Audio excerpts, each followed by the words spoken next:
আজকের সায়েন্সের যে চ্যাপ্টারটা হবে সেটা হচ্ছে সায়েন্সের একদম বেসিক পার্ট, যেটা পরবর্তীকালে কেমিস্ট্রি বা রসায়নের আকার ধারণ করবে।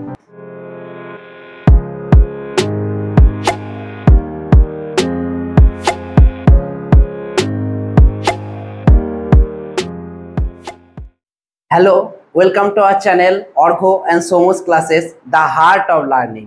আমি সৌম্য, চলে এসেছি সায়েন্সের একটা নিউ এবং একটা ফ্রেশ ভিডিও নিয়ে। আজকের যে বেসিক পার্টটা, এটা যদি তোমরা ভালোভাবে বুঝতে পারো তাহলে পরবর্তী ধাপের যে সায়েন্স মানে ক্লাস 7, 8, 9, 10 এবং পরবর্তীকালে যতদিন তোমাদের মধ্যে সায়েন্স থাকবে ততদিন এই চ্যাপ্টারটা খুবই গুরুত্বপূর্ণ হবে। ঠিক আছে, তো এখানে আছে বিভিন্ন চিহ্ন, সংকেত, যোজ্যতা, এসব নিয়ে আলোচনা করা হবে। যেরকম বাড়ির পিলার যদি শক্ত হয় তাহলে বাড়িটা ভালো মজবুত হবে, ঠিক সেরকম এটা হচ্ছে সায়েন্সের পিলার। এটা যদি তোমরা মজবুত করতে পারো তাহলে পরবর্তী ধাপের যে সায়েন্সটা সেটা আরো সহজ হয়ে যাবে। ঠিক আছে, তো আজকের ক্লাসটা একদম বেসিক ক্লাস, তো আমি সহজ সরলভাবে সমস্ত কিছু বুঝিয়ে দেবো। তোমরা প্রয়োজনীয় জিনিসগুলো খাতাতে নোট করবে এবং মনোযোগ সহকারে আমার কথাটা অনুসরণ করবে। ঠিক আছে, তো চলো শুরু করা যাক। চ্যাপ্টারটার নাম মৌলিক, যৌগিক ও মিশ্র পদার্থ, ক্লাস 6, 3 নাম্বার চ্যাপ্টার। তো চ্যাপ্টারের প্রথমেই যেটা আছে সেটা হচ্ছে পদার্থ। পদার্থ সম্পর্কে আলোচনা, যেটা আমরা অনেক ছোট থেকেই জেনে আসছি পদার্থ জিনিসটা। তো কি বলেছে, যে যেসব উপাদানের নির্দিষ্ট ভর আছে এবং যা কিছুটা জায়গা দখল করে থাকে তাদেরকে বলা হয় পদার্থ। তাহলে পদার্থ মানে কি, যাদের একটা নির্দিষ্ট ভর আছে, যা একটা জায়গা দখল করবে তাদেরকে বলা হচ্ছে পদার্থ। যেমন এই স্কিনটা দেখতে পাচ্ছ তোমরা, এই স্কিনটার কিছু ভর বা ওজন আছে, আর কিছুটা দেখতে পাচ্ছ জায়গা দখল করে আছে। ঠিক আছে, তাহলে একেও একটা কি বলা হবে, পদার্থ। বা এই বইটার কি একটা নির্দিষ্ট ওজন বা ভর আছে আর কিছুটা জায়গা দখল করে আছে, তাহলে এই বইটাও কি এক ধরনের পদার্থ। ঠিক আছে, তাহলে যেসব উপাদানের নির্দিষ্ট ভর আছে আর কিছুটা জায়গা দখল করবে তাদেরকে বলা হবে পদার্থ, যেমন সোনা, রূপা, জল ইত্যাদি। ঠিক আছে, তাহলে পদার্থ জিনিসটা কি, যাদের ভর আছে আর যারা কিছুটা জায়গা দখল করে থাকবে। ঠিক আছে, তো পদার্থ হচ্ছে যে 3 প্রকার। কি কি পদার্থ? প্রথম হচ্ছে যে কঠিন পদার্থ, তারপরে আছে তরল পদার্থ, আর হচ্ছে গ্যাসীয় পদার্থ। ঠিক আছে, তো প্রথম কঠিন পদার্থ কাকে বলে সেটা আমরা জানবো। তো কঠিন পদার্থ কাকে বলে, বলছে যে সাধারণ অবস্থায় যে সকল পদার্থের নির্দিষ্ট আকার ও আয়তন আছে। সাধারণ অবস্থায় যে সকল পদার্থের নির্দিষ্ট আকারও আছে আর আয়তনও আছে তাদেরকে বলা হবে কঠিন পদার্থ। আকার মানে তোমরা জানো একটা নির্দিষ্ট আকার, একটা শেপ। আর আয়তন মানে কি, কোনো একটা বস্তু যে জায়গা দখল করে সেটাই হচ্ছে তার আয়তন। কোনো একটা বস্তু যে জায়গাটা দখল করে থাকবে সেটাই হচ্ছে তার আয়তন। তাহলে যাদের একটা নির্দিষ্ট আকার বা আয়তন আছে তাদেরকে বলা হবে কঠিন পদার্থ। যেমন লোহা, কাঠ, এই স্কিনটা একটা কঠিন পদার্থ উদাহরণ হচ্ছে, মানে আকারও আছে আবার কিছুটা জায়গা দখল করেও আছে। ঠিক আছে, তাহলে যাদের নির্দিষ্ট আকার এবং আয়তন দুটোই আছে তাদেরকে বলা হবে কঠিন পদার্থ, যেমন লোহা, কাঠ ইত্যাদি। এবার আমরা জানবো তরল পদার্থ। তরল পদার্থের কি আছে, তরল পদার্থের কোনো নির্দিষ্ট আকার নেই কিন্তু আয়তন আছে, মানে যে পাত্রে রাখা হবে সেই পাত্রের আয়তনটা তারা দখল করবে। ঠিক আছে, যেমন জল, দুধ ইত্যাদি। ঠিক আছে, যেমন ধরো এই জলের বোতলটা, এই যে এই বোতলের ভেতরে কি আছে, জল আছে। এই জলের কি নির্দিষ্ট কোনো আকার আছে? আকার নাই। ঠিক আছে, কিন্তু এই পাত্রের যে আয়তন, এই পাত্রেরটার যে আয়তন মানে এই পাত্রের যে জায়গা দখল করে আছে, জলটা ভরার ফলে ওই জলটা কি করবে, ওই আয়তনটা দখল করে নেবে। ঠিক আছে, তাহলে জলের নির্দিষ্ট আকার নেই কিন্তু যে পাত্রে রাখা হবে তার আয়তনটা কি করে নেবে, দখল করে নেবে। ঠিক আছে, তো সাধারণ অবস্থায় যে সকল পদার্থের নির্দিষ্ট আয়তন আছে কিন্তু কোনো আকার নেই তাদেরকে বলা হবে তরল পদার্থ, যেমন জল, দুধ ইত্যাদি। এদের কোনো আকার নেই কিন্তু আয়তন আছে। তারপর হচ্ছে গ্যাসীয় পদার্থ, যাদের আকারও নেই আবার আয়তনও নেই, আকারও নেই আবার আয়তনও নেই, তাদেরকে বলা হচ্ছে যে গ্যাসীয় পদার্থ, যেমন হাইড্রোজেন, অক্সিজেন ইত্যাদি। বায়ুমণ্ডলে যে সমস্ত গ্যাসগুলো ভেসে বেড়ায়, হাইড্রোজেন, অক্সিজেন, নাইট্রোজেন। ঠিক আছে, তাহলে 3 ধরনের পদার্থ সম্পর্কে আমরা জানলাম: কঠিন পদার্থ, তরল পদার্থ এবং গ্যাসীয় পদার্থ। কঠিন পদার্থের আকার, আয়তন দুটোই আছে। তরল পদার্থের নির্দিষ্ট কোনো আকার নেই কিন্তু যে পাত্রে রাখা হবে তার আয়তনটা দখল করে নেবে। আর গ্যাসীয় পদার্থের আকারও নেই আবার আয়তনও নেই। ঠিক আছে, পরবর্তী হচ্ছে ধাতু আর অধাতু। ধাতু আর অধাতু। ধাতুর ক্ষেত্রে এখানে ছবি দেখতে পাচ্ছ, এটা হচ্ছে লোহার পেরেক, সোনা। অধাতুর ক্ষেত্রে কাঠ দেখতে পাচ্ছ, কয়লা দেখতে পাচ্ছ। ঠিক আছে, তো ধাতু মানে কি, যারা দেখতে বেশ উজ্জ্বল, চকচকে, যাদের মধ্যে তাপ এবং তড়িৎ দুটোই যেতে পারে। আর অধাতুর মধ্যে দিয়ে ঠিক উল্টোটা, যারা দেখতে চকচকে নয় বা উজ্জ্বল নয়, যাদের মধ্যে তাপ এবং তড়িৎ কিছুই যেতে পারে না, তাদেরকে বলা হচ্ছে যে অধাতু। ঠিক আছে, তো ধাতু কি আর অধাতু কি সেটা সম্পর্কে আমরা একটু জানবো। তো দেখতেই পাচ্ছ ধাতু আর অধাতু, ধাতুর এখানে উদাহরণ দেওয়া আছে, অধাতুর উদাহরণ দেওয়া আছে। ধাতু সোনা, রূপা, অ্যালুমিনিয়াম, দস্তা, তামা, লোহা। অধাতুর উদাহরণ এখানে দেখতে পাচ্ছ গন্ধক, নাইট্রোজেন, অক্সিজেন, হাইড্রোজেন, কয়লা, হীরক, গ্রাফাইট। তো আসল যে মূল জিনিস যেটা ধাতু সম্পর্কে যে ধারণা বা ধর্ম সেগুলো একটু জানবো। বলছে ধাতু আমি প্রথমেই বললাম বেশ চকচক করে আলোতে, বা তার মধ্যে আলো যেতে পারে, আলোর প্রতিফলন ঘটায়, মানে আলো যেতে পারে, ঠিক আছে।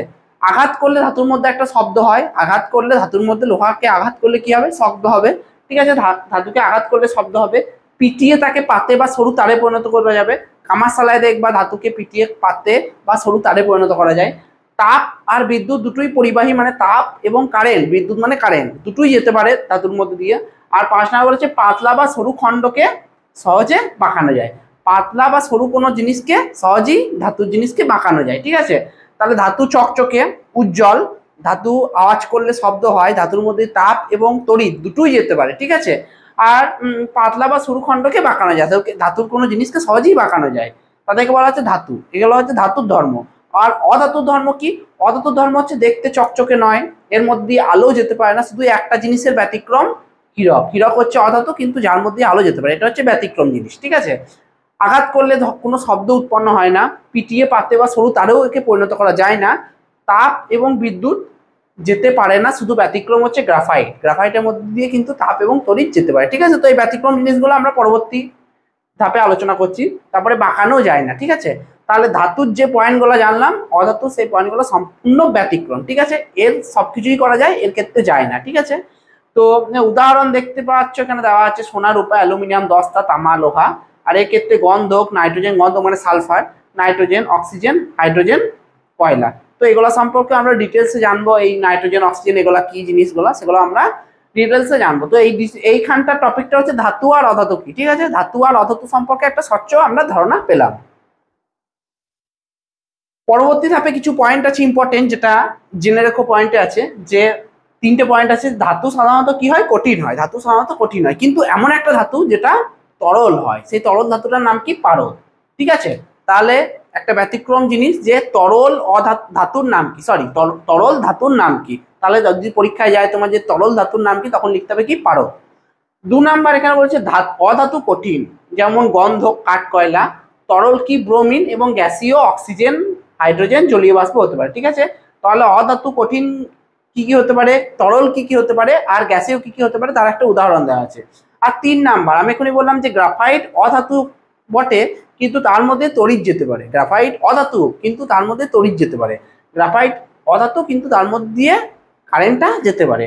হীরক ক্রিস্টাল পাথর মানে কেলাস পাথর, অধাতু হলো আলোতে এরা চকচকে করে। আমরা সাধারণত জেনেছিলাম যে অধাতু আলোতে চকচকে করে না বা উজ্জ্বল নয়, ঠিক আছে। কিন্তু এমন একটা ব্যতিক্রম যেটা হচ্ছে হীরক আর ক্রিস্টাল পাথর, এরা অধাতু কিন্তু এদের মধ্যে দিয়ে আলো গেলে চকচক করবে, ঠিক আছে। তো এই 3টে ব্যতিক্রম ঘটনা, এখান থেকে শর্ট কোশ্চেন আসবে, এটা একটু ভালো করে জেনে রাখবে। প্রথম যেটা কোশ্চেন সেটা হচ্ছে একটি তরল ধাতুর নাম লেখো, উত্তর হবে পারদ। 2 নাম্বার অধাতু কিন্তু কঠিন, উদাহরণ দাও, দুটো দেওয়া আছে। অধাতু কিন্তু তরল, উদাহরণ দাও, দেওয়া আছে। গ্যাসীয় অধাতুর উদাহরণ দাও, এখানেও দেওয়া আছে, ঠিক আছে। 3 নাম্বার এমন একটি অধাতুর নাম লেখো যার মধ্যে দিয়ে তড়িৎ যেতে পারে, উত্তর কি হবে, গ্রাফাইট। তারপর বলছে যে এমন একটা অধাতুর উদাহরণ দাও যেখানে মানে আলো গেলে চকচক করে, তাহলে কি কি আছে, হীরক আর ক্রিস্টাল পাথর, ঠিক আছে, বোঝা গেল। তারপরে আমরা জানবো বিশুদ্ধ পদার্থ আর মিশ্র পদার্থ সম্পর্কে, ঠিক আছে। বিশুদ্ধ পদার্থ আর মিশ্র পদার্থ সম্পর্কে। তো বিশুদ্ধ পদার্থ কি বলেছে, বিশুদ্ধ মানে বুঝতেই পারছো পরিষ্কার বা শুদ্ধ। তাহলে কি বলেছে, যেসব পদার্থের মধ্যে একাধিক পদার্থ মিশে থাকে না, যাদের মধ্যে অনেক পদার্থ মিশে থাকবে না, যারা একটাই থাকবে মানে সিঙ্গেল, যাদের যেসব পদার্থের মধ্যে একাধিক পদার্থ মিশে থাকে না তাদেরকে বলা হচ্ছে বিশুদ্ধ পদার্থ, যেমন লোহা, অক্সিজেন ইত্যাদি। তো লোহা, অক্সিজেন এদের মধ্যে অন্য কোনো পদার্থ মিশে থাকবে না, এরা একাই সিঙ্গেল। তাহলে যেসব পদার্থের মধ্যে একাধিক কোনো পদার্থ মিশে থাকবে না, তারা একাই থাকবে, তাদেরকে বলা হচ্ছে বিশুদ্ধ পদার্থ। আর ঠিক উল্টোটা, যেসব পদার্থের মধ্যে দুই বা ততোধিক মানে ততোধিক মানে 2 এর বেশি, ঠিক আছে, দুটোও থাকতে পারে, তার বেশিও থাকতে পারে, পদার্থ মিশে থাকে, তাদেরকে বলা হচ্ছে মিশ্র পদার্থ। যেমন বায়ুর মধ্যে বিভিন্ন মিশে আছে পদার্থ, যেমন বিভিন্ন গ্যাসীয় পদার্থ মিশে আছে, যেমন অক্সিজেন, নাইট্রোজেন, হাইড্রোজেন, বিভিন্ন ধরনের গ্যাসীয় পদার্থ মিশে আছে। তাই জন্য বায়ু হচ্ছে যে একটা মিশ্র পদার্থের উদাহরণ। পিতল তৈরি হচ্ছে তামা আর দস্তা দিয়ে, দস্তা মানে জিঙ্ক, তামা দশা দিয়ে পিতলটা তৈরি হয়েছে, তাহলে দুটো পদার্থ আছে, তাই জন্য পিতলকেও বলা হচ্ছে মিশ্র পদার্থ। ঠিক আছে, তাহলে বায়ু হচ্ছে মিশ্র পদার্থ, বিভিন্ন ধরনের বায়ুমণ্ডলে বিভিন্ন গ্যাস ভেসে বেড়াচ্ছে, তাই জন্য বায়ু মিশ্র পদার্থ। পিতল তৈরি হয়েছে তামা আর দশা দিয়ে, তাহলে দু ধরনের পদার্থ দিয়ে তৈরি হচ্ছে, তাই জন্য পিতলকে বলা হচ্ছে মিশ্র পদার্থ। ঠিক আছে, তাহলে বিশুদ্ধ পদার্থ আর মিশ্র পদার্থ। বিশুদ্ধ পদার্থ মানে কি, যাদের মধ্যে একটা পদার্থ মিশ্র থাকবে তাদেরকে বলা হচ্ছে বিশুদ্ধ পদার্থ। আর মিশ্র পদার্থ মানে যাদের মধ্যে দুই বা তার বেশি পদার্থ মিশ্র থাকবে তাদেরকে বলা হচ্ছে মিশ্র পদার্থ। যেমন মিশ্র পদার্থের একটা উদাহরণ হচ্ছে দুধ। ঠিক আছে, তোমরা ভাববে যে দুধের মধ্যে আবার কি মিশে আছে বাবা। তো দুধ হচ্ছে যে দুধের মধ্যে জলের কণা আছে, দুধের মধ্যে জলের কণা আছে, আর দুধের মধ্যে কি থাকে, ফ্যাট মানে সর থাকে, যেটা আমরা খেতে বেশ ভালোবাসি, কেউ কেউ খেতে ভালোবাসে না, আমার তো খুব ভালো লাগে।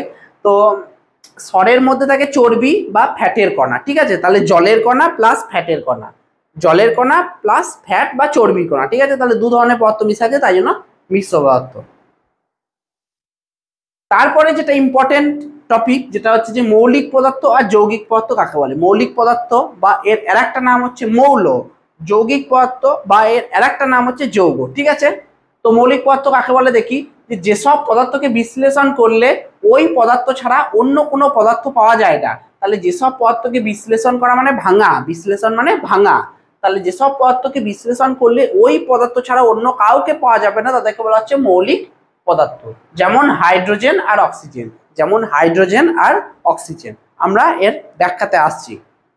তো যেসব পদার্থকে ভাঙলে ওই পদার্থ ছাড়া অন্য কাউকে পাওয়া যায় না তাদেরকে বলা হচ্ছে যে মৌলিক পদার্থ। যৌগিক পদার্থ কি বলেছে দেখি, যেসব পদার্থকে বিশ্লেষণ করলে, বিশ্লেষণ মানে ভাঙলে দুই বা তার বেশি সংখ্যক মৌলিক পদার্থ পাওয়া যায় তাকে বলা হচ্ছে যৌগিক পদার্থ। ঠিক আছে, তাহলে যৌগিক পদার্থ অনেকগুলি মৌলিক পদার্থের সমন্বয়ে তৈরি। ঠিক আছে, তাহলে যৌগিক পদার্থ অনেকগুলি মৌলিক পদার্থকে নিয়ে তৈরি হয়েছে। ঠিক আছে, যেমন জল, কার্বন ডাই অক্সাইড। ঠিক আছে, তাহলে মৌলিক পদার্থকে ভাঙলে অন্য কোনো পদার্থ পাওয়া যাবে না শুধু ওই পদার্থটা ছাড়া। ঠিক আছে, আর যৌগিক পদার্থকে ভাঙলে অনেক কিছু মৌলিক পদার্থ পাওয়া যাবে। যেমন আমি তোমাদের একটা উদাহরণের সাহায্যে দেখাচ্ছি, যেমন হাইড্রোজেন বললাম আমি,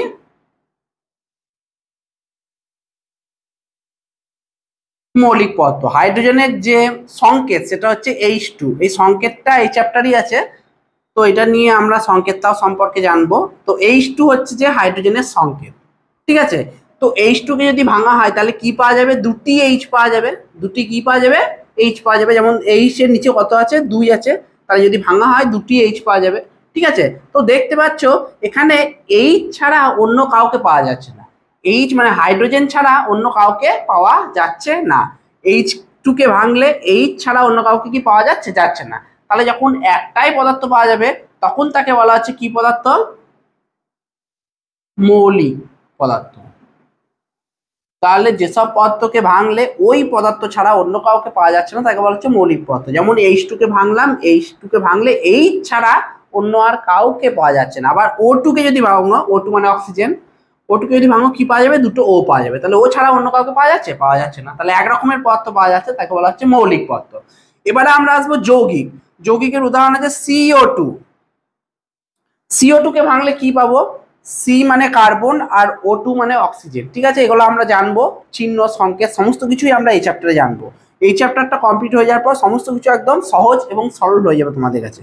তো কার্বন কিছু নয় মানে কটা আছে, একটা আছে, তাহলে একটি পাওয়া যাবে সি, আর দুটি কি পাওয়া যাবে, ও।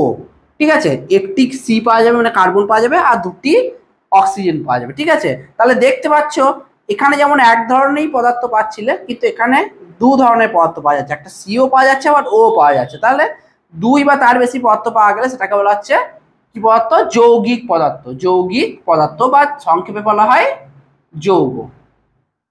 এস সংক্ষিপ্ত নাম হচ্ছে যৌগ, আর এস সংক্ষিপ্ত নাম হচ্ছে মৌল। যেরকম আমাদের নানান ধরনের নাম আছে, তো বাড়িতে একরকম নাম, স্কুলে একরকম নাম, বন্ধু বান্ধবের কাছে একরকম নাম, তো সেরকম এরও দুটো নাম আছে। ঠিক আছে, তাহলে আর যেমন জল একটা আছে, যেটা আমরা সব আমাদের জীবনে সব থেকে গুরুত্বপূর্ণ উপাদান জল, H2O যার হচ্ছে সংকেত। ঠিক আছে, H2O এর মধ্যে কি কি পদার্থ মিশে আছে, দুটি H আছে, কারণ দেখতে পাচ্ছ H এর নিচে 2 আছে, এটা দুইটা একদম নিচে আছে, আর ও কিছু নাই মানে একটা আছে, তাহলে আর একটি ও। তাহলে দেখতে পাচ্ছ এইচ আর ও দুটো ভিন্ন ভিন্ন পদার্থ পাওয়া যাচ্ছে, তাই জন্য একে বলা হচ্ছে যৌগ। তাহলে একই ধরনের পদার্থ পাওয়া গেলে তাকে বলা হচ্ছে মৌল, যেমন H2 কে ভাঙলাম দুটো এইচ পাওয়া যাচ্ছে। আর ভিন্ন পদার্থ পাওয়া গেলে যেমন CO2 কে ভাঙলাম একটি সি, দুটি ও পাওয়া গেল, H2 কে ভাঙলাম দুটি এইচ এবং একটা ও পাওয়া গেল। তাহলে দুটি ভিন্ন পদার্থ পাওয়া গেলে তাকে বলা হচ্ছে যৌগিক পদার্থ। এই ও বা সি এগুলা নিজে কি পদার্থ? মৌলিক পদার্থ। ও সি একটা পদার্থ পাওয়া গেলেই তাকে ভাববে মৌল, ঠিক আছে। আর যাদেরকে ভাঙলে একের বেশি পদার্থ পাওয়া যাবে, মানে একের বেশি মৌলিক পদার্থ পাওয়া যাবে, তাকে ভাববে যৌগ, ঠিক আছে। তো মৌলিক পদার্থ এখানে কিছু ছবি দেওয়া আছে, লোহা, সোনা, এদেরকে ভাঙলে কিন্তু অন্য কোনো পদার্থ পাওয়া যাবে না, ঠিক আছে। তারপরে যৌগিক পদার্থের উদাহরণ জল আছে, আমি এখনই বোর্ডে দেখালাম যে জলের সংকেত হচ্ছে H2O, ঠিক আছে, যার মধ্যে এইচ আছে এবং ও আছে, দুটো ভিন্ন পদার্থ পাওয়া যাচ্ছে, তাই জন্য বলা হচ্ছে তাকে যৌগিক পদার্থ, ঠিক আছে। তো মৌলিক পদার্থ যৌগিক পদার্থ খুব ইম্পর্টেন্ট টপিক এই চ্যাপ্টারে, দুটোকে ভালোভাবে মনে রাখবে। শুধু এই চ্যাপ্টারের নয়, আগামী যে সায়েন্স হবে তোমাদের আগামী ক্লাসগুলোতে, সেগুলোতেও খুব ইম্পর্টেন্ট হবে, ঠিক আছে। তো এটা হচ্ছে বেসিক জিনিস, এই পার্টটা মানে এই চ্যাপ্টারটা খুব ইম্পর্টেন্ট আমাদের পরবর্তী ধাপে সায়েন্সটাকে আরো স্ট্রং করার জন্য, ঠিক আছে। তো ভালোভাবে করবে। এবার একটা কোশ্চেন হচ্ছে যে জলকে যৌগিক পদার্থ বলা হয় কেন? পরীক্ষাতে চরম আসে এটা, যে জলকে যৌগিক পদার্থ বলা হয় কেন। আমরা জানলাম যে জলের মধ্যে সংকেত হচ্ছে যে H2O, H2O, H2O। তো জলকে ভাঙলে কি কি পদার্থ পাওয়া যাবে? এইচ পাওয়া যাবে দুটো, আর একটি ও পাওয়া যাবে, ঠিক আছে। তো বলছে জল এমন একটি পদার্থ যা তৈরি হয়েছে দুটি মৌলিক পদার্থ নিয়ে, যথা অক্সিজেন এবং হাইড্রোজেনের মধ্যে ঘটে যাওয়া রাসায়নিক বিক্রিয়ার ফলে। তো যৌগিক পদার্থ কাকে বলে বলেছিলাম? যৌগিক পদার্থের মধ্যে একাধিক মৌলিক পদার্থ মিশে আছে, ঠিক আছে। তো এখানে দেখতে পাচ্ছ দু ধরনের পদার্থ আছে, একটা হচ্ছে অক্সিজেন আর একটা হচ্ছে যে হাইড্রোজেন, ঠিক আছে। তো একের বেশি পদার্থ পাওয়া গেলে তাকে বলা হচ্ছে যৌগিক পদার্থ, ঠিক আছে। তাহলে জল তৈরি হচ্ছে অক্সিজেন এবং হাইড্রোজেনের মধ্যে রাসায়নিক বিক্রিয়ার ফলে, ঠিক আছে, রাসায়নিক বিক্রিয়ার ফলে, ঠিক আছে। তাই জলকে বলা হচ্ছে যৌগিক পদার্থ। তাহলে জল এখানে যেটা তৈরি হয়েছে হাইড্রোজেন মানে H2 আর অক্সিজেন দুটোকে একত্রে নিয়ে তৈরি হয়েছে জল, ঠিক আছে। হাইড্রোজেন আর অক্সিজেন, হাইড্রোজেনের সংকেত আর এটা হচ্ছে অক্সিজেনের সংকেত, ঠিক আছে। তো এটাতে সমতা বিধান করতে হতো বা ব্যালেন্স করতে হতো, যেটা তোমাদের ক্লাস 6-এ নয় 7 থেকে আছে। তো এখন আর শেখারও দরকার নাই, বেশি শিখলে আবার সেটা হজম হবে না। তো এখন যেটুকুনি আছে সেটুকুনি ভালোভাবে শেখো, ঠিক আছে। তো H2 আর O2 সেখান থেকে উৎপন্ন হয়েছে জল। তাহলে জল কি কি নিয়ে উৎপন্ন হয়েছে? হাইড্রোজেন আর অক্সিজেন নিয়ে, ঠিক আছে, হাইড্রোজেন আর অক্সিজেন নিয়ে। যেহেতু দুটো ভিন্ন পদার্থ নিয়ে সৃষ্টি হচ্ছে, তাই জন্য তাকে বলা হচ্ছে যৌগিক পদার্থ। দুটো রকম পদার্থ থাকলে তাকে বলা হবে যৌগিক পদার্থ। তাহলে এটা ভালো করে করবে যে জলকে যৌগিক পদার্থ কেন বলা হয়, ঠিক আছে। কারণ জলের মধ্যে হাইড্রোজেন এবং অক্সিজেন দুটো পদার্থ মিশে মানে রাসায়নিক বিক্রিয়ার ফলে সৃষ্টি হচ্ছে। তারপরে হাইড্রোজেনের ধর্ম, অক্সিজেনের ধর্ম এবং জলের ধর্ম, এই তিনজনের ধর্ম সম্পর্কে আমরা একটু জানবো। তো প্রথমে আসছি হাইড্রোজেনের ধর্ম। তো হাইড্রোজেনের ধর্মে 1 নম্বর পয়েন্টে বলেছে হাইড্রোজেন বর্ণহীন, গন্ধহীন, গ্যাসীয় পদার্থ আর বাতাসের চেয়ে হালকা। তা হাইড্রোজেন বলছে বর্ণহীন মানে কোনো কালার নেই, গন্ধহীন কোনো গন্ধ নেই, এটি একটি গ্যাসীয় পদার্থ যেটা বাতাসের চেয়ে কি হয়? হালকা হয়। 2 নাম্বার বলেছে অক্সিজেনের উপস্থিতিতে আগুন দিলে হাইড্রোজেন গ্যাস নিজেই জ্বলে। তাহলে হাইড্রোজেন গ্যাস কখন জ্বলবে? যখন অক্সিজেনের উপস্থিতি থাকবে, মানে অক্সিজেন থাকবে তখন হাইড্রোজেন গ্যাস জ্বলে উঠবে। তাহলে অক্সিজেনের উপস্থিতিতে কে জ্বলে ওঠে? হাইড্রোজেন গ্যাস জ্বলে ওঠে। এটা গেল হাইড্রোজেনের ধর্ম দুটো, এ আর বি। তারপরে অক্সিজেনের ধর্ম হচ্ছে যে অক্সিজেনও বর্ণহীন, গন্ধহীন, গ্যাসীয় পদার্থ, বাতাসের চেয়ে সামান্য ভারী। তাহলে হাইড্রোজেন ছিল বাতাসের চেয়ে হালকা, কিন্তু অক্সিজেন বাতাসের চেয়ে সামান্য ভারী, ঠিক আছে।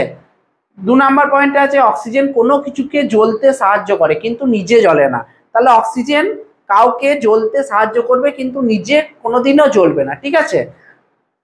তাহলে যেরকম এখানে দেখলে অক্সিজেন উপস্থিতিতে কে জ্বলছিল? হাইড্রোজেন, ঠিক আছে, অক্সিজেন উপস্থিতিতে কে জ্বলছিল? হাইড্রোজেন। তাহলে অক্সিজেন নিজে জ্বলবে না কিন্তু অপরকে জ্বালাতে সাহায্য করবে। ঠিক যেমন মানুষের মতো অক্সিজেনের ধর্মটা, মানুষ যেরকম অপরের ক্ষতি চাইবে কিন্তু নিজের সবসময় ভালো থাকবে, নিজে যেন সুখে থাকে, ভালো থাকি সেটা সবসময় চাইবে, কিন্তু আমার পাশের মানুষটা মানে অপর যাতে খারাপ থাকে, তার যাতে একটু ক্ষতি হয়, সে যাতে সাকসেসফুল না হতে পারে, সেটা সবসময় চাইবে মানুষ, ঠিক আছে। তো একটা জাস্ট তুলনা হলো জাস্ট। তো তারপরে জলের ধর্ম, জলের ধর্ম বলছে বর্ণহীন, গন্ধহীন, সাধারণ অবস্থায় তরল। জলও বর্ণহীন, গন্ধ কোনো নাই, সাধারণ অবস্থায় এরা তরল হয়, এরা গ্যাসীয় হয় আর জলটা তরল। কোনো কিছুকে জ্বলতে সাহায্য করে না, জল কোনো কিছুকে জ্বলতে সাহায্য করে না। তাই দেখবে যে আগুন লাগলে আমরা কি দিই, জল দিই, যাতে আগুনটা কি হয়ে যাবে, নিভে যাবে। ঠিক আছে, তো এই হাইড্রোজেনের ধর্ম, অক্সিজেনের ধর্ম এবং জলের ধর্ম ভালো করে করবে। তারপরে আমাদের খুব ইম্পর্টেন্ট যেটা টপিক পরবর্তী, যেটা হচ্ছে পরমাণু আর একটা আছে অণু। ঠিক আছে, তো এই দুটো টপিক খুব ভালোভাবে বুঝতে হবে এবং জানতে হবে। কি জিনিস, খুব সহজ সরল ভাবে বলছি, শুনে নাও। তো পরমাণু বলেছে মৌলিক পদার্থ, আমি এখনই জানলাম মৌলিক পদার্থ বা মৌল, যাদেরকে ভাঙলে ওই পদার্থ ছাড়া অন্য কাউকে পদার্থ পাওয়া যাবে না, মানে একটাই পদার্থ পাওয়া যাবে, তাকে বলা হচ্ছে মৌলিক পদার্থ। যাদেরকে ভাঙলে একটাই পদার্থ পাওয়া যাবে তাকে বলা হচ্ছে মৌলিক পদার্থ। তো মৌলিক পদার্থের ক্ষুদ্রতম কণাকে বলা হচ্ছে পরমাণু। মৌলিক পদার্থের ক্ষুদ্রতম কণাকে বলা হচ্ছে পরমাণু। যেমন এইচ, এখানে কটা আছে, দুটো। ঠিক আছে, এইচ কটা আছে, দুটো। তো এইখানে ক্ষুদ্রতম কণা হচ্ছে একটা এইচ। ঠিক আছে, একটা এইচ হচ্ছে যে ক্ষুদ্রতম কণা। তো এই একটা এইচ কে বলা হবে পরমাণু, একটা এইচ কে বলা হবে পরমাণু। তাহলে এখানে কটা এইচ পরমাণু আছে, মানে হাইড্রোজেন পরমাণু দুটো, এ দেখো একটা, এ দেখো একটা। ঠিক আছে, তাহলে দুটি হাইড্রোজেন পরমাণু আছে। তাহলে দেখো নিচে লেখা আছে দুটি হাইড্রোজেন পরমাণু জুড়ে একটি হাইড্রোজেন অণু গঠিত হচ্ছে। তো অণু জিনিসটা কি সেটা আমরাও জানবো, সেটাও বুঝতে পারবে তাহলে গোটা টপিকটা। তাহলে এখন শুধু এইটাই মনে রাখবে যে মৌলিক পদার্থের ক্ষুদ্রতম কণাকে বলা হচ্ছে যে পরমাণু। তাহলে এখানে একটাকে বলা হচ্ছে যে পরমাণু, একটা এইচ, এখানে একটা এইচ। তাহলে কটা পরমাণু আছে, হাইড্রোজেন দুটো। এখানে সিএল মানে হচ্ছে ক্লোরিন, এখানে কটা পরমাণু আছে, সিএল একটা পরমাণু, আর এখানে একটা সিএল, তাহলে দুটো ক্লোরিন পরমাণু আছে। ঠিক আছে, এখানে অক্সিজেন দেখো কটা আছে, দুটো, তাহলে একটাকে বলা হচ্ছে পরমাণু, একটাকে বলা হচ্ছে পরমাণু। তাহলে কটা পরমাণু আছে, দুটো অক্সিজেন পরমাণু আছে। আই মানে আয়োডিন, এখানে কটা আছে, দুটো, তাহলে দুটো আয়োডিন পরমাণু আছে। তাহলে মৌলিক পদার্থের ক্ষুদ্রতম কণাকে বলা হচ্ছে পরমাণু। এবারে আমরা আসবো অণুতে। মৌলিক পদার্থে অনেকগুলি পরমাণু জোটবদ্ধ হয়ে মানে একত্রিত হয়ে তৈরি হয় অণু। তাহলে অনেকগুলি পরমাণু নিয়ে কি তৈরি হয়, অণু তৈরি হয়। যেমন এইচ দুটো আছে আর ও আছে, তাহলে H2O কার সংকেত, জলের। ঠিক আছে, তো এইখানে দেখো এইচ পরমাণু মানে হাইড্রোজেন পরমাণু কটা আছে, একটা, দুটো, একটা, দুটো, আর একটা অক্সিজেন পরমাণু আছে। ঠিক আছে, তাহলে এই একটাকে বলা হবে পরমাণু। ঠিক আছে, যেমন এখানে হাইড্রোজেন একটা পরমাণু, ও একটা পরমাণু, এই হাইড্রোজেনটা আর একটা পরমাণু। ঠিক আছে, আর সমস্ত পরমাণু কোটাকে একত্রে নিয়ে মানে এইচ ও এইচ, এই সমস্ত কোটাকে একত্রে নিয়ে কি তৈরি হচ্ছে, অণু। ঠিক আছে, তাহলে অনেকগুলি পরমাণু একত্র হয়ে তৈরি হয় অণু। তাহলে এটা কার অণু, জলের অণু। ঠিক আছে, তাহলে একটাকে বলা হচ্ছে যে পরমাণু, আর অনেকগুলি পরমাণু একত্রিত হয়ে তৈরি হয় জলের অণু। ঠিক আছে, পরে আছে HCl, HCl, তাহলে এইচ এটা একটা কি পরমাণু, এইচ মানে হচ্ছে হাইড্রোজেন পরমাণু, দেখো উপরে লেখা আছে। সিএল মানে ক্লোরিন, এটা তাহলে কি পরমাণু, ক্লোরিন পরমাণু। তাহলে এইচ পরমাণু, ক্লোরিন পরমাণু, এই দুটো একত্রে নিয়ে তৈরি হচ্ছে হাইড্রোজেন ক্লোরাইড। হাইড্রোজেন ক্লোরাইড বা এর আরেকটা নাম আছে হাইড্রোক্লোরিক অ্যাসিড অণু। ঠিক আছে, তো এই সমস্ত নামগুলা বা এরকম মৌলিক বা যৌগিক পদার্থের নামগুলা আমি এই চ্যাপ্টারেই তোমাদেরকে বলে দেবো, কিভাবে লিখতে হবে, সংকেত চিহ্ন আমি দিয়ে দেবো, তোমরা একটু বাড়িতে বুঝে ভালোভাবে এগুলা মুখস্থ করে নেবে। ঠিক আছে, মৌল বা যৌগের যে নাম, সংকেত, চিহ্ন, সেগুলো একটু মুখস্থ করে নেবে। ঠিক আছে, তাহলে এগুলা নিয়ে আর অসুবিধা হবে না। তাহলে এই সিএল এর নাম হচ্ছে কি, হাইড্রোজেন ক্লোরাইড। এইচ মানে হাইড্রোজেন, সিএল মানে ক্লোরাইড। ঠিক আছে, বা এর আরেকটা নাম হচ্ছে হাইড্রোক্লোরিক অ্যাসিড। ঠিক আছে, তাহলে এখানে একটা এইচ পরমাণু, এখানে একটা সিএল পরমাণু, তাহলে এরা হচ্ছে একটা হচ্ছে পরমাণু, দুটো পরমাণু একত্রে যুক্ত হয়ে তৈরি হয়েছে কি, হাইড্রোজেন ক্লোরাইড অণু বা হাইড্রোক্লোরিক অ্যাসিডের অণু। ঠিক আছে, দুটো ও আছে আর একটা সি আছে, তাহলে এখানে এইটা ও একটা পরমাণু, এই ওটাও একটা পরমাণু, আর এই সিটা হচ্ছে যে কার্বন পরমাণু। তাহলে এটা অক্সিজেন পরমাণু আর এটা হচ্ছে কার্বন পরমাণু। সমস্ত পরমাণু কোটা একত্রে নিয়ে তৈরি হচ্ছে কার্বন ডাই অক্সাইডের অণু। ঠিক আছে, এখানে এইচ দেখো চারটে আছে, মানে যে পরমাণু সে কটা আছে, হাইড্রোজেন পরমাণু চারটে আছে, আর কার্বন পরমাণু কটা আছে, একটা আছে। সমস্ত কোটা একত্রে নিয়ে হচ্ছে যে এর না চিহ্ন এর যে সংকেত সেটা হচ্ছে CH4, সি একটা আছে, এইচ চারটা আছে, তাই জন্য CH4, যার নাম হচ্ছে মিথেন, মিথেনের অণু। ঠিক আছে, তাহলে এক একটাকে এখানে বলা হচ্ছে পরমাণু, সমস্ত গোটা একত্রে নিয়ে হচ্ছে যে অণু। NaCl, NaCl, এন এর নাম হচ্ছে সোডিয়াম, Cl মানে তোমরা জানলে ক্লোরিন। ঠিক আছে, তাহলে Na এটা হচ্ছে সোডিয়াম পরমাণু, Cl এটা হচ্ছে ক্লোরিন পরমাণু, দুটো পরমাণু একত্রে নিয়ে তৈরি হয়েছে অণু, যেটার নাম হচ্ছে সোডিয়াম ক্লোরাইডের অণু, NaCl, যার নাম হচ্ছে সোডিয়াম ক্লোরাইডের অণু। লাস্ট যেটা হচ্ছে Mg আর O, Mg এর নাম হচ্ছে ম্যাগনেসিয়াম, এটা একটা পরমাণু, Mg এটা একত্রিত একটা নাম ম্যাগনেসিয়াম পরমাণু, আর ও হচ্ছে যে অক্সিজেন পরমাণু। ঠিক আছে, তাহলে এটা একটা পরমাণু, এটা একটা পরমাণু, দুটো পরমাণু একত্রে নিয়ে যেটা তৈরি হচ্ছে তার নাম হচ্ছে magnesium oxide, Mg for magnesium, O for oxide. ঠিক আছে, তাহলে ম্যাগনেসিয়াম অক্সাইডের কি অণু। ঠিক আছে, দুটো পরমাণু একত্রে যুক্ত হয়ে অণু। ঠিক আছে, তাহলে অণু আর পরমাণুর মধ্যে পার্থক্য কি, যে অনেকগুলি মৌলিক পদার্থের ক্ষুদ্রতম কণাকে বলা হবে পরমাণু, আর অনেকগুলি পরমাণু নিয়ে কি তৈরি হবে, অণু। এখানে বোর্ডে আমি একটা দিলাম যে CH4, এখানে অণু আর পরমাণু চিহ্নিত করো, এটা আমি আমার যে স্ক্রিন আছে সেখানেও দেখিয়েছিলাম, আবার বোর্ডেও তোমাদের সুবিধার্থে আরেকবার বলে দিচ্ছি কিভাবে করব। তো এখানে সি মানে কার্বন, সি মানে কার্বন, কার্বন কটা আছে, একটা আছে, আর এইচ ফর হাইড্রোজেন কটা আছে, নিচে চারটে। ঠিক আছে, তাহলে এই সি আছে কটা, একটি, তাহলে এই সিটা কি, পরমাণু। ঠিক আছে, আর হাইড্রোজেন কটা আছে, চারটি, তাহলে এই এক একটাকে বলা হচ্ছে যে পরমাণু, মানে এক একটা হাইড্রোজেনকে বলা হচ্ছে যে পরমাণু। তাহলে H4 এখানে কি হচ্ছে, চারটে পরমাণু আছে, চারটে কি আছে, H পরমাণু আছে, তাহলে এইটা কি, H4টা কি, H4টা কিন্তু পরমাণু নয়, শুধু একটা H হচ্ছে পরমাণু, কিন্তু H4টা পরমাণু না, H4টা হচ্ছে যে অণু, কারণ এখানে চারটে H পরস্পর যুক্ত হয়ে তৈরি হয়েছে। ঠিক আছে, তাহলে চারটে H পরমাণু পরস্পর যুক্ত হয়ে তৈরি হয়েছে, আমরা জানলাম যে অনেকগুলি পরমাণু একত্রে যুক্ত হয়ে তৈরি হয় অণু। ঠিক আছে, তাহলে এই একটা H হচ্ছে যে পরমাণু, আর H4টা হচ্ছে অণু। ঠিক আছে, তাহলে এখানে H এক একটা কে বলা হচ্ছে কি, এক একটাকে বলা হচ্ছে যে, এক একটাকে বলা হচ্ছে যে পরমাণু। ঠিক আছে, এক একটাকে বলা হচ্ছে যে পরমাণু। ঠিক আছে, তাহলে কোনটা অণু কোনটা পরমাণু আশা করছি তোমরা বুঝতে পারলে। এর পরবর্তী যে কোশ্চেন সেটা আসছে, একটি কার্বন ডাই অক্সাইডের অণু কোন কোন মোলের কটি করে পরমাণু দিয়ে তৈরি। কার্বন ডাই অক্সাইড যা সংকেত আমি বললাম CO2, CO2, তাহলে CO2 এর মধ্যে কি আছে, দেখো আগেরটাই আছে CO2, মানে কার্বন ডাই অক্সাইডের মধ্যে সি কটা আছে, সি একটা, আর অক্সিজেন কটা আছে, দুটো। তাহলে একটি কার্বন কি অণু না পরমাণু, অবশ্যই পরমাণু, তাহলে একটি কার্বনের পরমাণু আর দুটি অক্সিজেনের পরমাণু নিয়ে তৈরি, দুটি অক্সিজেনের পরমাণু নিয়ে তৈরি। O2 দুটোকে একত্রে নিয়ে কিন্তু অণু, কিন্তু এক একটাকে বলা হচ্ছে যে পরমাণু। তাহলে কটি পরমাণু আছে এখানে, দুটি, কটি, দুটি অক্সিজেন পরমাণু আর একটি কার্বন পরমাণু নিয়ে তৈরি হয়েছে কার্বন ডাই অক্সাইড, CO2।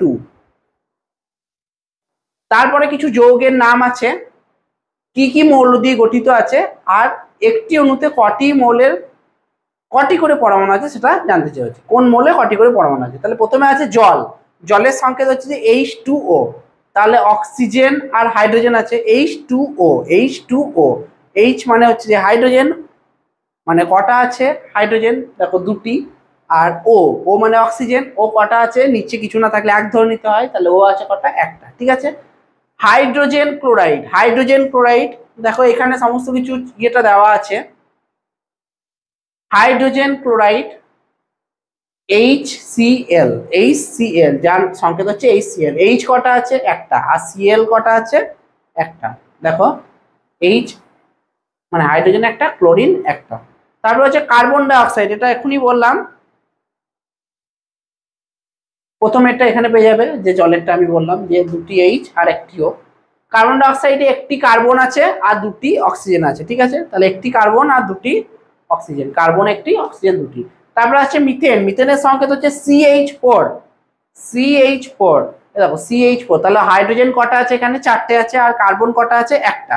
ঠিক আছে, তাহলে দেখো কার্বন একটা, হাইড্রোজেন 4টে। তারপরে হচ্ছে সোডিয়াম ক্লোরাইড, যেটাকে বলা হচ্ছে নুন, আমরা যে লবণটা খাই সেটা হচ্ছে, যার রাসায়নিক নাম হচ্ছে সোডিয়াম ক্লোরাইড। ঠিক আছে, তো কি কি আছে এর মধ্যে, কোন মৌল আছে, সোডিয়াম আছে আর ক্লোরিন আছে। দেখো আগের চিত্রে দেখতে পারবে, সোডিয়াম এন এ মানে হচ্ছে সোডিয়াম, আর CN মানে হচ্ছে ক্লোরিন। তাহলে সোডিয়াম কটা আছে পরমাণু, একটা। ক্লোরিন পরমাণু কটা আছে, একটা। তাহলে সোডিয়ামের একটা, ক্লোরিন একটা। তারপরে ম্যাগনেসিয়াম অক্সাইড, ম্যাগনেসিয়াম অক্সাইডের মধ্যে আছে মৌল ম্যাগনেসিয়াম আছে আর অক্সিজেন আছে, ম্যাগনেসিয়াম আছে আর অক্সিজেন আছে। ঠিক আছে, দেখো Mg মানে ম্যাগনেসিয়াম, ও মানে অক্সিজেন, তাহলে ম্যাগনেসিয়ামের পরমাণু আর অক্সিজেনের পরমাণু, তাহলে ম্যাগনেসিয়াম আছে একটা, অক্সিজেন আছে একটা। ঠিক আছে, তাহলে যৌগের নাম, কি কি মৌল দিয়ে যৌগটা তৈরি হয়েছে, আর এক একটা অণুতে কোন মৌলের কটি করে পরমাণু আছে সেটা এখানে জানলাম। ঠিক আছে, এগুলো একটু ভালো করে মনে রাখবে। এবারে যেটা আসবো আমরা চিহ্ন। ঠিক আছে, যার দ্বারা মৌলিক পদার্থের নামকে সংক্ষেপে, সংক্ষেপে মানে ছোট্ট করে প্রকাশ করা যায় তাকে বলা হচ্ছে প্রতীক বা চিহ্ন। ঠিক আছে, যার দ্বারা কোনো মৌলিক পদার্থের নামকে সংক্ষেপে প্রকাশ করা যায় তাকে বলা হচ্ছে চিহ্ন। ঠিক আছে, যেমন সবারই কাউরির নাম, যেমন আমার নাম সৌম্য, আমার নামের যে চিহ্ন সেটা হচ্ছে এস, কি S, Soumya, S, S for Soumya, তাহলে আমার চিহ্নটা হচ্ছে এস আমার নামের। ঠিক আছে, তো আমরা বিভিন্ন মৌলের নামের যে চিহ্ন সেটা এবারে জানবো, এটাও খুব ইম্পর্টেন্ট। মৌলর নামের যে চিহ্ন, যার দ্বারা মৌলিক পদার্থের নাম সংক্ষেপে মানে ছোট্ট করে প্রকাশ করা যায় তাকে বলা হচ্ছে প্রতীক বা চিহ্ন। যেমন আমি উদাহরণ দিয়ে বললাম আমার নাম হচ্ছে সৌম্য, তাহলে আমার নামের যে চিহ্ন সেটা হচ্ছে এস। তো কিছু মৌলের নাম এখানে দেওয়া আছে, তাদের ইংরাজি শব্দ দেওয়া আছে, মৌলের চিহ্ন ভালো করে মুখস্থ করতে হবে কিন্তু। ঠিক আছে, তো 1 নাম্বার আছে নাইট্রোজেন, যার ইংরেজি স্পেলিংও বলা আছে। তো দেখবে নাইট্রোজেন, তারপরে বোরন, সালফার, ফসফরাস, আয়োডিন, সব এগুলো মৌল। ফ্লোরিন মানে মৌল বা মৌলিক পদার্থ। অক্সিজেন, ইউরেনিয়াম, ভ্যানাডিয়াম, এটেরবিয়াম আর কার্বন। ঠিক আছে, এর প্রত্যেকটা স্পেলিং এ দেখবে প্রথম যে অক্ষরটা আছে, যেমন এখানে নাইট্রোজেন, NITROGEN, নাইট্রোজেনের প্রথম যে লেটার সেটা হচ্ছে N, তো এই মৌলের চিহ্ন হচ্ছে N। এই ক্ষেত্রে যে 12টায় আছে প্রথম যে লেটারটা আছে ইংরেজি সেটাই হচ্ছে তার চিহ্ন। ঠিক আছে, যেরকম আমার প্রথম লেটারটা আমার নামের সৌম্য, SOUMY, তাহলে আমার চিহ্ন এস। ঠিক আছে, সেরকমই এইখানে যে সমস্ত মৌলগুলোর নাম আছে 12টা আছে, 12টা মৌলের চিহ্ন ভালোভাবে মুখস্থ করবে। নাইট্রোজেনের চিহ্ন N, বোরনের চিহ্ন B, সালফারের চিহ্ন সালফার মানে S, ফসফরাসের চিহ্ন P, ক্লোরিনের চিহ্ন F, হাইড্রোজেনের চিহ্ন H, অক্সিজেনের চিহ্ন O, ইউরেনিয়ামের চিহ্ন U, ভ্যানাডিয়ামের চিহ্ন V, এটেরবিয়ামের চিহ্ন Y, কার্বনের চিহ্ন C। ঠিক আছে, তো এই যে 12টা আছে চিহ্নগুলো ভালো করে মনে রাখবে। ঠিক আছে, কার কি চিহ্ন, যেন তোমাকে হঠাৎ করে কেউ যদি ধরে তাহলে তুমি হঠাৎ করেই যেন বলতে পারো যে কার্বনের চিহ্ন C, বোরনের চিহ্ন B। ঠিক আছে, এত কনফিডেন্সের সহকারে তোমাকে বলতে হবে। ঠিক আছে, তো ভালো করে এটা মুখস্থ করবে। তো প্রথম অক্ষরটাই হচ্ছে যে চিহ্নটা এই ক্ষেত্রে। এর পরের চিহ্নের যে রূপটা সেটা আমরা আসবো। এর পরের যে চিহ্ন সেটা হচ্ছে যে মৌলের ইংরেজি বানানের প্রথম দুটি বর্ণ ব্যবহার করে চিহ্নের গঠন। তাহলে এক একটা ছিল প্রথম একটি বর্ণ, প্রথম বর্ণটা, এক্ষেত্রে প্রথম দুটি বর্ণ গঠনের মাধ্যমে কিভাবে আমরা চিহ্নটা লিখবো। তো এখানে কটা আছে, 20টা আছে। Aluminium, americium, argon, barium, bismuth, bromine, calcium, cerium, cobalt, gallium, germanium, helium, indium, krypton, lithium, molybdenum, neon, nickel, radium আর সিলিকন। ঠিক আছে, তো প্রত্যেকটা স্পেলিং এখানে দেওয়া আছে। অ্যালুমিনিয়াম আমি একটা বলছি, দেখো ALUMINIUM, অ্যালুমিনিয়াম। ঠিক আছে, তো এখানে প্রথম দুটো বর্ণ ব্যবহার করে এর চিহ্নটা হবে, তাহলে A আর L। ঠিক আছে, তাহলে আগেরটা আমরা জানলাম প্রথম শুধু লেটারটা নিয়ে, আর এই সবকটা লেটার কিন্তু বড় হাতের। ঠিক আছে, ছোট হাতে কোনোটাই নয়। ঠিক আছে, ছোট হাতে লিখলি ক্রস হয়ে যাবে কিন্তু, মাথায় থাকে যেন। ঠিক আছে, তো আগে এইটা হচ্ছে প্রথম অক্ষরটা, কিন্তু এর পরের গুলো হচ্ছে প্রথম দুটো অক্ষর একত্রে নিয়ে, ঠিক আছে। তাহলে এ এল, এটা হচ্ছে এ এম, এটা হচ্ছে পরের দুটো অক্ষর, আর্গন এ আর, বেরিয়াম বি আর এ।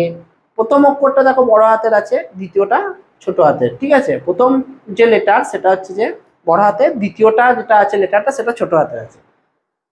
তারপরে bismuth B I, bromine B R, calcium C A, cerium C E, তারপর হচ্ছে cobalt C O, gallium G A, germanium G E, helium H E, indium হচ্ছে আই এন, ক্রিপ্টন হচ্ছে K R, lithium হচ্ছে যে L R, sorry হ্যাঁ lithium L I, তারপর হচ্ছে molybdenum হচ্ছে এম ও, নিয়ন হচ্ছে এন ই, নিকেল হচ্ছে এন আই, রেডিয়াম হচ্ছে আর এ, আর সিলিকন হচ্ছে এস আই, ঠিক আছে। তাহলে একটা স্পেলিং নিয়ে যেগুলা, যেটা আগে গেল 10টাই মনে হয় ছিল, বা সরি 12টা, এটা ভালো করে মুখস্থ করবে 12টা। তারপরে যে দুটো অক্ষর নিয়ে 20টা আছে সেটা ভালোভাবে মুখস্থ করবে, লিখে লিখে করবে এগুলা, ঠিক আছে। তো এই যে চিহ্ন এগুলো যেন একদম স্কিপ করবে না, খুব ইম্পর্টেন্ট। এই চিহ্নগুলো এখন থেকে শুরু হলো, যত বেশি তোমার স্টক বাড়বে তত বিজ্ঞান আরো সহজ হয়ে যাবে, ঠিক আছে। তো স্টক বাড়াবে তাহলে সমস্ত কিছু একদম সহজ হয়ে যাবে। তো আগে গেল প্রথম যেটা করেছিলাম সেটা হচ্ছে ফার্স্ট লেটারটা নিয়ে, তারপরে দ্বিতীয় এটা করলাম সেটা হচ্ছে প্রথম দুটো লেটারকে নিয়ে। এবার হচ্ছে যে মৌলের ইংরেজি বানানের প্রথম আর তৃতীয় বর্ণ নিয়ে যে সমস্ত মৌলের মানে চিহ্ন গঠন সেটা আমরা জানবো। এখানে কটা আছে? 13টা। Arsenic, cadmium, chlorine, chromium, dubnium, gadolinium, hassium, magnesium, manganese, neptunium, plutonium, strontium, zinc. তো যত স্টক বাড়াবে তত তোমাদের সুবিধা হবে। তাহলে আর্সেনিকের যে স্পেলিং সেটা দিয়ে আমি বলে দিচ্ছি, ARSENIC, ঠিক আছে। তাহলে এখানে দেখো বলেছে প্রথম আর তৃতীয় লেটারটা আমি ব্যবহার করবো। তাহলে প্রথম হচ্ছে যে এ, তৃতীয় লেটার হচ্ছে এস, তাহলে আর্সেনিকের চিহ্ন হচ্ছে এ আর এস, ঠিক আছে। এস প্রথমটা বড় হাতের, এসটা ছোট হাতের। ক্যাডমিয়ামের স্পেলিংটা পড়বে, তাহলে প্রথম অক্ষর যেটা আছে সি, তৃতীয়টা আছে ডি, তাহলে সিডি, ঠিক আছে।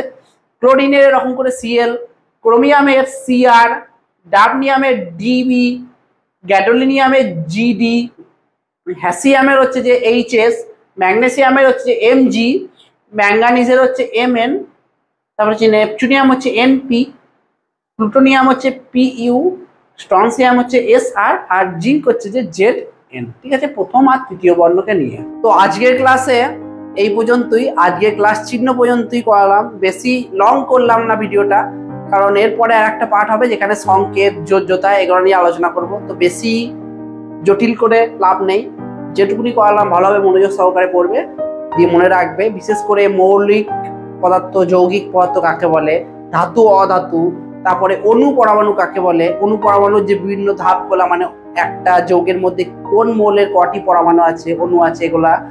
আর বিশেষ করে চিহ্ন, প্রথমে ফার্স্ট লেটার দিয়ে চিহ্ন শেখালাম, তারপরে দুটো পরপর লেটার দিয়ে শেখালাম, আর তারপরে শেখালাম প্রথম আর তৃতীয় লেটার দিয়ে কিভাবে চিহ্নগুলা করবে, ঠিক আছে। তো ওই চিহ্ন কটা খাতাতে লিখবে, দিয়ে ভালো করে মুখস্থ করবে, ঠিক আছে। বুঝে বুঝে ভালো করে মুখস্থ করবে, দিয়ে স্টক বাড়াবে।